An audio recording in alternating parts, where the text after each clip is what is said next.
Its wool was considered the fiber of the gods by the ancient Incas and Aymaras.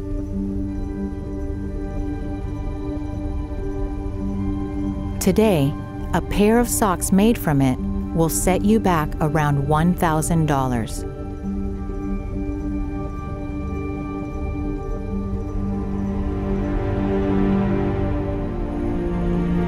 A cousin of the llamas and alpacas, the wild vicuña has been roaming the high mountain flats of the South American Andes for thousands of years.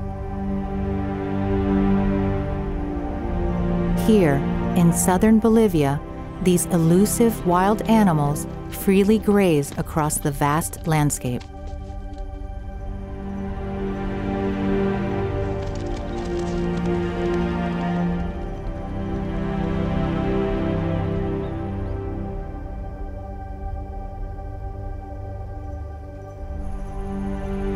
Vicuña wool was harvested by the Inca and Aymara civilizations during pre-Columbian times, exclusively to be worn only by their royalty. Soon after the Spanish conquest, and all the way through the middle of the 20th century, wild vicuña were overhunted to near extinction.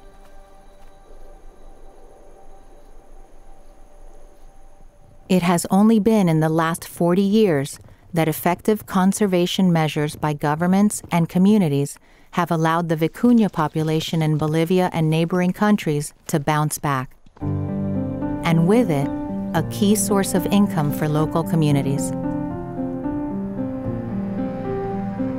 Ricarda Benis Condori has known vicuñas her entire life. From a young age, she had known about them, but had rarely seen one.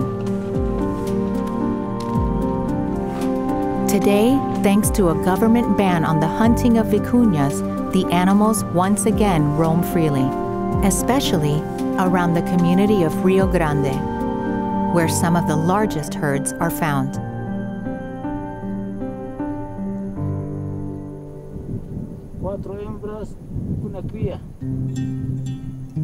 Together with Ricarda and community members, Conservation International consultant Humber Alberto regularly collects data on the populations of vicuñas in southern Bolivia.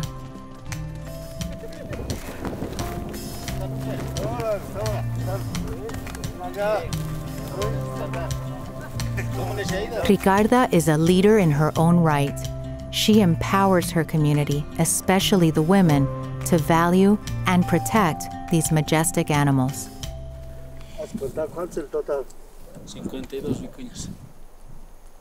Nosotros más de 80 tenemos.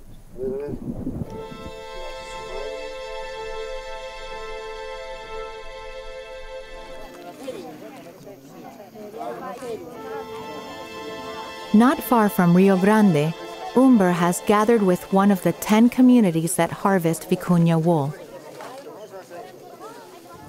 Muy buenos días, hermanos. Por primera vez ha llegado el día de hacer nuestro aseo de vicuñas. Jóvenes, aquí van los corredores, compañeros. Si las vicuñas están un poco más allá, con calmita igual, pero nos acomodamos. He has trained this community in the safest practices for their very first annual roundup.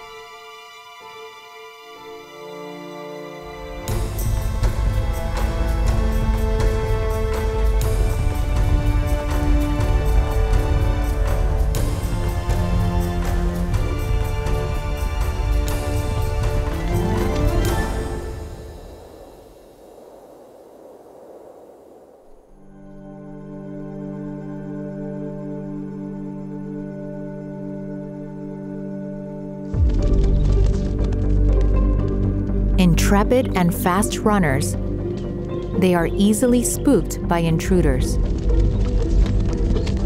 Creating a human ribbon, the herding team quietly marches hand in hand and rounds up the wild herd into a funnel-like enclosure. The vicuñas settle down. Before the shearing begins, a sacred ceremony dating back to pre-Columbian times takes place. The shaman makes an offering to the Pachamama, or Mother Earth, in return for what she provides. Now, the work begins.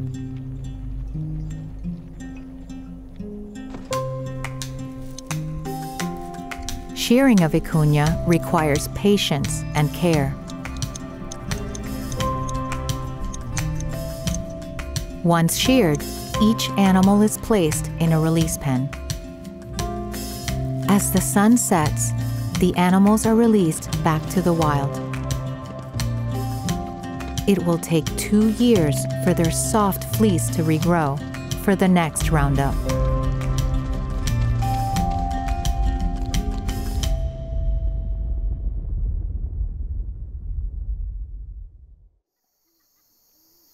Back in Rio Grande, the wool is collected, stored, and marked for shipment to buyers.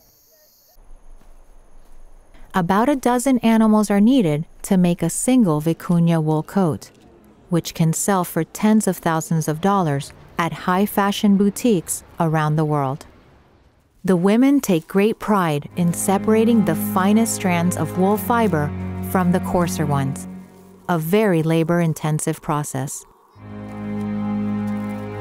These communities are seeing firsthand how their lives are improving by sustainably harvesting the vicuña wool. It is a true win-win. It demonstrates that people and nature can thrive and live in harmony together. Thanks to the efforts of Ricarda, Umber, and others, the vicuñas in Bolivia continue to roam these lands freely, while local communities benefit from them sustainably, much as their ancestors did.